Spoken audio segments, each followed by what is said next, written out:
வணக்கம், welcome to my channel 4 seasons. இன்றைக்கி வந்து சேலம் ஸ்பெஷல் ஒரு பிளெயின் தக்காளி குருமா தாங்க இந்த நான் வீடியோவில் பண்ண போகிறேன். ஸோ அதுக்கு என்னென்ன பொருட்கள்லாம் தேவை அப்படிங்கிறத நான் முதல் சொல்லிடுறேன்.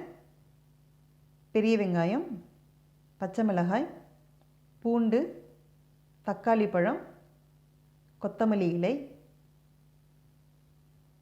அன்னாசிப்பூ, கல்பாசிப்பூ, பட்டை, கிராம்பு, ஏலக்காய், சோம்பு, மல்லிப்பொடி, மிளகாய் பொடி, அரைச்சி ஊற்றுறதுக்கு தேங்காய், முந்திரி, கசகசா, அப்புறம் உப்பு, அவ்வளோதாங்க. இப்போ இந்த ஸ்பைசஸ் எல்லாத்தையும் நல்லா பொடிச்சு எடுத்துகிட்டு வந்துடுங்க நான் மிக்சியில் போட்டு. இதில் இந்த அன்னாசிப்பூ ரொம்ப ரொம்ப முக்கியங்க. இப்போ எண்ணெய் காஞ்சதுக்கப்புறம் ஃபஸ்ட்டு வந்து வெங்காயம் போட்டு வதக்கிக்கலாங்க. வெங்காயம் இந்த மாதிரி நீள நீளமாக வதக்கிக்கணுங்க. வெங்காயம், பச்சை மிளகாய், பூண்டு இதை ஃபஸ்ட்டு போட்டுக்கலாம். பூண்டு வந்து நறுக்கி போகிறதோட இந்த மாதிரி லேசாக தட்டி போட்டுட்டிங்கன்னா வாசனை நல்லாயிருக்கும். ஃபஸ்ட்டே ஏன் அந்த ஸ்பைசஸ் பொடியை நான் போடலைன்னா, எண்ணெய் சூடாக இருக்கப்போ அதை உள்ளே போட்டோம் அப்படின்னா அந்த வாசனை எல்லாத்தையும் அப்படியே எண்ணெய் உள்வாங்கிக்குங்க. நமக்கு அந்த பர்ஃபெக்ட் அரோமா கிடைக்காது. அதனால தான் நான் அதை போடல. வெங்காயம் வதங்கினதுக்கப்புறம் போட்டுக்கலாம். அப்புறம் இந்த மாதிரி பொடிச்சு போடுறப்போ என்ன பெனிஃபிட்னா, இந்த பட்டை, கிராம்பு இது எல்லாத்தையும் நம்ம எடுத்து வெளியில் வச்சுருவோம் இல்லைங்களா, அதெல்லாம் பொடிச்சு போடுறப்போ அதை நம்ம உணவோடு நல்லா கலந்துரும். இதில் எல்லாமே நம்ம உடம்புக்கு தேவையான மருத்துவ குணங்கள் எல்லாமே இருக்குது இல்லைங்களா, அதனால் இந்த மாதிரி பொடிச்சு போட்டோம் அப்படின்னா ரொம்ப நல்லது. வாசனையும் ரொம்ப நல்லாயிருக்கும். இப்போ நல்லா வதங்கிருச்சு வெங்காயம். இந்த இடத்துல இந்த ஸ்பைசஸ் பொடியை நான் உள்ளே போட்டுக்கிறேன்.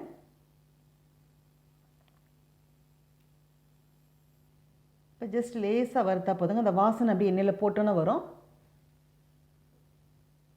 மிளகாய் பொடி,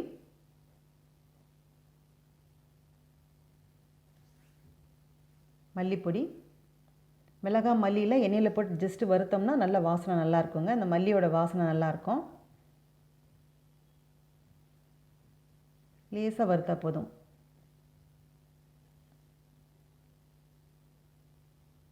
இப்போ தக்காளி பழம் ஆட் பண்ணிக்கலாங்க.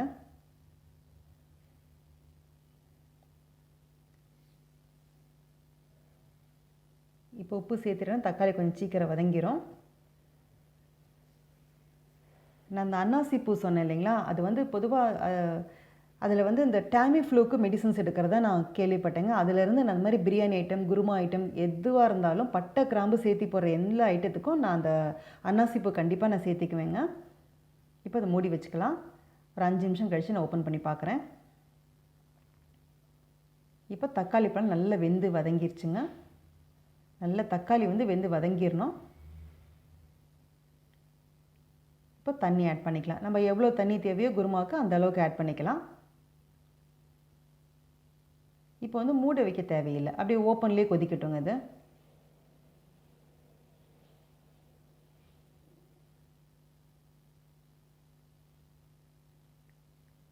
கொதிச்சதுக்கப்புறம் நம்ம தேங்காய், முந்திரி, கசகசா அரைச்சிருந்தோம் இல்லைங்களா, அதை ஆட் பண்ணிக்கலாம். ஆல்மோஸ்ட் குருமா வந்து முடிஞ்சிருச்சு.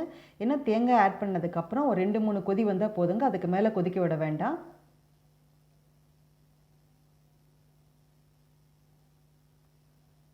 அவ்வளோதாங்க. இந்த குருமா வந்து உங்களுக்கு சப்பாத்திக்கு, பூரிக்கு, சாதத்துக்கு, தோசை, இட்லி எல்லாத்துக்குமே ரொம்ப நல்லா இருக்குங்க. இப்போ மல்லி இலை இறக்கி வச்சுட்டு மல்லி இலை போட்டோம்னா வாசம் நல்லாயிருக்கும். எல்லாத்துக்குமே ரொம்ப சூட்டாக இருக்குங்க இது. அதே மாதிரி ரொம்ப சீக்கிரமும் செஞ்சிடலாம். கண்டிப்பாக இதை செஞ்சு பாருங்கள். பார்த்துட்டு எனக்கு கமெண்ட்ஸில் சொல்லுங்கள். இந்த பதிவு உங்களுக்கு பயனுள்ளதாக இருந்துச்சுன்னா என்னோடய சேனல் லைக் பண்ணி சப்ஸ்கிரைப் பண்ணுங்கள். வீடியோ பார்த்த அனைவருக்கும் நன்றி, வணக்கம்.